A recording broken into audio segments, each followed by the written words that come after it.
गरीब बहू का जादुई मटका एसी। माँ, हम घर कब जाएंगे? बहुत भूख लग रही है। हाँ माँ, और देखो ना, गर्मी भी कितनी हो रही है। बेटा, सुबह से मेरी एक भी मटके की बिक्री नहीं हुई है।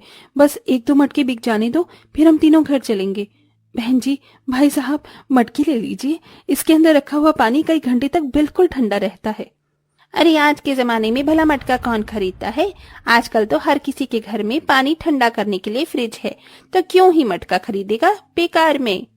कोई भी भावना से मटका नहीं खरीदता है, जिसके चलते बेचारी भावना उदास हो जाती है और पूरे दिन कड़ी धूप में मेहनत करने के बाद भी भावना की मुश्किल से एक दो ही मटके बिक पाते हैं। माँ, आप आ गई? मैं कब से आपका इंतजार कर रही थी। दीदी दादी को भूख लगी है। बाबा ने भी सुबह से कुछ भी नहीं खाया है। भावना, मुझे माफ कर देना। पति के होते हुए भी तुम्हें दिन रात मिट्टी के मटके बनाकर बेचने पड़ते हैं। क्या करूं, मैंने हर जगह कोशिश कर ली, लेकिन मुझे कहीं पर भी कोई काम नहीं मिल रहा है, यहाँ तक कि मजदूरी का भी नहीं। अब जब किस्मत ही भगवान ने ऐसी लिखी हो तो हम कर ही क्या सकते हैं। आप जाइए और ये पैसों से कुछ ले आइए। सुबह से किसी ने भी कुछ नहीं खाया है। उमंग उन पैसों से थोड़े दाल चावल खरीद कर ले आता है। भावना चूल्हे पर गर्मी में दाल चावल बनाती है और अब सब लोग दाल चावल खाकर सो जाते हैं। लेकिन गर्मी की वजह से रात में किसी को भी नींद नहीं आती। हर कोई गर्मी से परेशान था। माँ देखो ना, गर्दन पर खुजली हो रही है।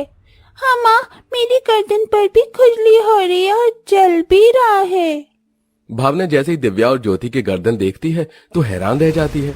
दोनों बच्चियों की गर्दन पर लाल लाल दाने हो गए थे और खुजली की वजह से उनके अंदर से खून निकल रहा था। हे भगवान, ये क्या? इन्हें गर्मी के दानों की वजह से माँ जी और पिताजी की तबीयत खराब हो गई और आज मेरी बच्चियों की भी यही हालत है। अगर आज हमारे घर में एक पंखा होता तो शायद ये ना होता।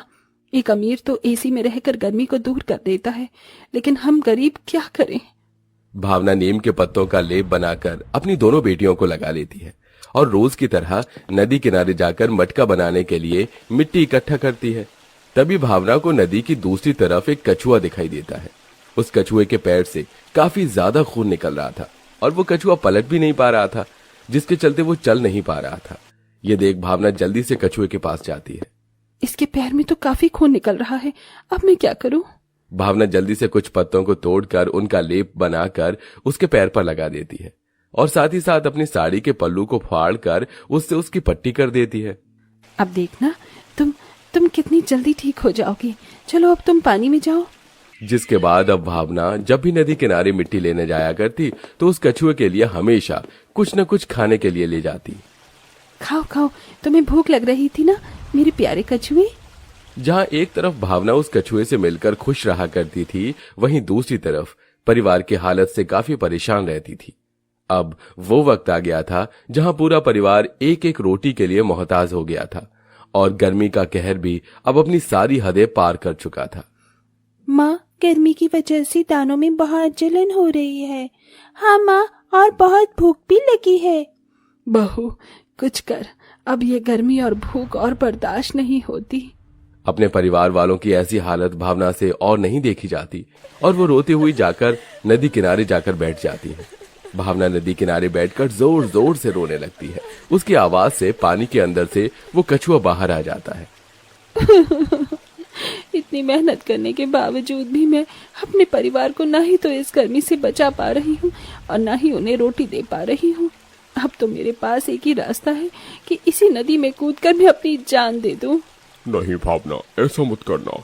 ऐसा क्या हुआ जो तुम आत्महत्या करना चाहती हो? उस कछुए को इंसानों की तरह बोलता देख भावना चौंक जाती है। ये क्या, तुम तो? हाँ, मैं बोल सकता हूँ।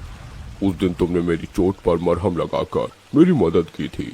तुम रोज मुझसे मिलने आती हो और मेरे लिए कुछ न कुछ खाने के लिए भी लाती हो। इसलिए आज जब तुम परेशान हो तो मैं तुम्हारी मदद करना चाहता हूँ। बताओ, क्या परेशानी है तुम्हें?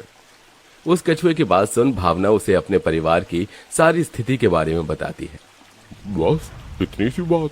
एक काम करो, आज जो तुम यहाँ से मिट्टी ले जाओगी, तुम उस मिट्टी से एक मटका बनाना और कल तुम वो मटका मेरे पास ले आना। कछुए की बात सुन भावना नदी के किनारे से मिट्टी ले जाती है और एक मटका बनाकर अगले दिन उस कछुए के पास आ जाती है। तभी उस कछुए में से एक सुनहरी रोशनी निकलती है जो सीधा मटके पर जाकर गिरती है। भावना, अब यह मटका एक जादुई मटका बन चुका है। इससे जो भी तुम कुछ भी मांगोगे वो तुम्हें मिल जाएगा। क्या? हाँ, और साथ ही साथ मैंने इस जगह की सारी मिट्टी को भी जादुई बना दिया है। इतना कहकर वो कछुआ दोबारा पानी में चला जाता है, जिसके बाद भावना उस मटके को लेकर घर आ जाती है। मुझे तो ये मटका एक साधारण मटका ही लग रहा है।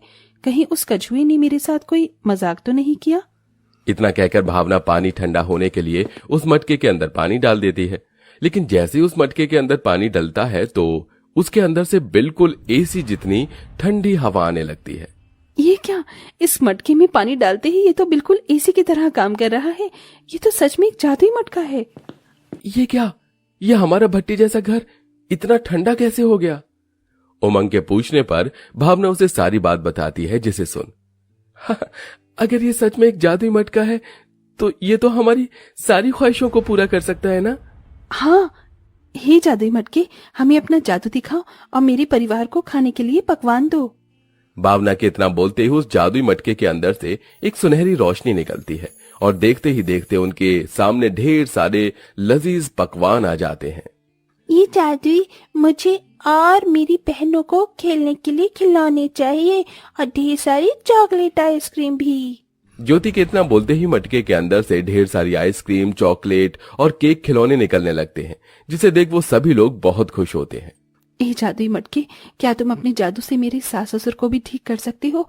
वो बहुत ज्यादा तकलीफ में है। भावना के इतना बोलते ही उस मटके में से एक सुनहरी रोशनी निकलती है जो सीधा शर्मिला और शरद पर गिरती है और देखते ही देखते अब वो दोनों ठीक हो जाते हैं।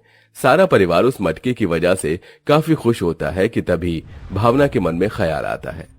उस कछुए ने वहां की सारी मिट्टी को भी जादुई मिट्टी में बदल दिया था। अगर मैं उन जादुई मिट्टी से ढेर सारे जादुई मटके बनाऊं और उन मटका एसी के तौर पर बेचूं तो हमारे जैसे गरीब और मजबूर लोगों को गर्मी से परेशान नहीं होना पड़ेगा और वो भी सस्ते दामों में जादुई मटका एसी खरीद सकते हैं। भावना नदी किनारे से ढेर सारी मिट्टी लाकर उनसे ढेर सारे जादुई मटका एसी बनाती है और उन्हें बेचने के लिए निकल जाती है। मटका एसी ले लो, मटका एक गर्मी से राहत दिलाने के लिए अब आ गया है सस्ता मटका एसी। क्या कहा तुमने? मटका एसी? ये तो मुझे सिर्फ एक मटका दिखाई दे रहा है। तुम क्या हम लोगों को पागल बना रही हो? नहीं मेम साहब, ये मटका एसी है ही। आपको यकीन नहीं होता तो मैं अभी आपको दिखाती हूँ। इतना कहकर भावना उस मटके के अंदर जैसे ही पानी डालती है तो उसके अंदर से ठंडी ठंडी एसी की तरह हवा निकलने लगती है, जिसे देख सभी कस्टमर हैरान हो जाते हैं। अरे, ये तो सच में मटका एसी है।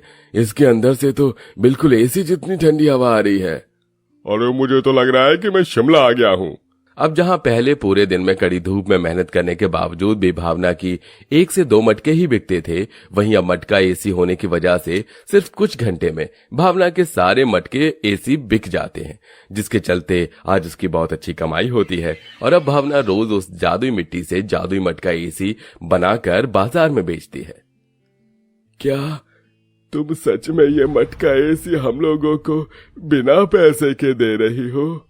हाँ बाबा, ताकि आप लोगों को इस भयंकर गर्मी से छुटकारा मिल सके।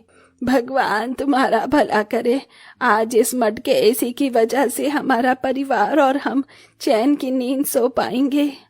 भावना वहीं गरीब और मजबूर लोगों को वो फ्री में मटका एसी देती है, जिसके चलते कई गरीबों को गर्मी से छुटकारा मिलता है और सिर्फ कुछ ही वक्त में भावना मटका एसी की वजह से काफी ज्यादा फेमस हो चुकी थी और अब भावना सड़क पर मटका एसी बेचने की बजाय एक बड़ी सी दुकान खोल लेती है और वहां मटका एसी बेचती है।